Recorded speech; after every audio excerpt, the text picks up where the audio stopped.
Hi ಎಲ್ಲರೂ ನಮಸ್ಕಾರ. ಏನು ನೋಡ್ತಾರೆ light cricket YouTube channel Dinesh. ಏನಪ್ಪ ಅಂದರೆ ಇಂಡಿಯಾ ವರ್ಸಸ್ ಶ್ರೀಲಂಕಾ ವುಮೆನ್ಸ್ ಅವ್ರದ್ದು ಏಷ್ಯಾ ಕಪ್ ಫೈನಲ್ ಇತ್ತು.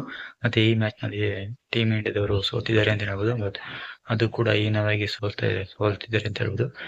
ಹಠಪಟ್ಟು ಅವ್ರನ್ನ ಈಗ ಔಟ್ ಮಾಡಿದರೆ ಟೀಮ್ ಇಂಡಿಯಾ ಅವರೊಬ್ಬರಿಂದನೇ ಕೂಡ ಈಗ ಮ್ಯಾಚ್ನ ಸೋಲುವಂಥ ಸ್ಥಿತಿ ಬಂತು. ಮತ್ತು ಕಪ್ ಕೂಡ ಮಿಸ್ ಆಯಿತು ಅಂತ ಹೇಳ್ಬೋದು.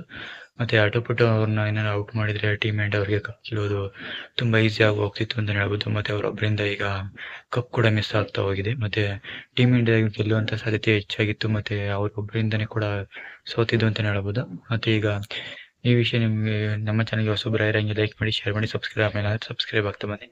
ಮತ್ತು ವಿಡಿಯೋಗೆ ಹೀಗೆ ಸಪೋರ್ಟ್ ಮಾಡ್ತಾ ಇರಲಿ ಅಂತ ಚೆನ್ನಾಗಿ ತಿಳಿಸ್ತಾ ಇದ್ದೀನಿ. ವಿಡಿಯೋ ಟಾಪಿಕ್ಗೆ ಹಂಗೆ ಮುಂದಕ್ಕೆ ಹೋಗೋಣ.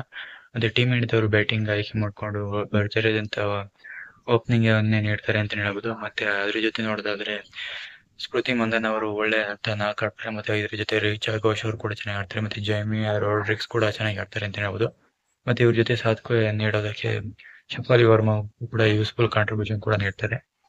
ಮತ್ತೆ ನೆಕ್ಸ್ಟ್ ನೋಡೋದಾದ್ರೆ ಅದನ್ನ ಚೇಸ್ ಮಾಡಿದಂತ ಶ್ರೀಲಂಕಾದವರು ಈಸಿಯಾಗಿ ಇನ್ನೂ 2 ಓವರ್ಗಳಿಗೆ ಇರುವಂತ ಸಂದರ್ಭದಲ್ಲಿ ಇವರು ಚೇಸ್ ಮಾಡ್ತಾರೆ ಅಂತ ಹೇಳ್ಬೋದು.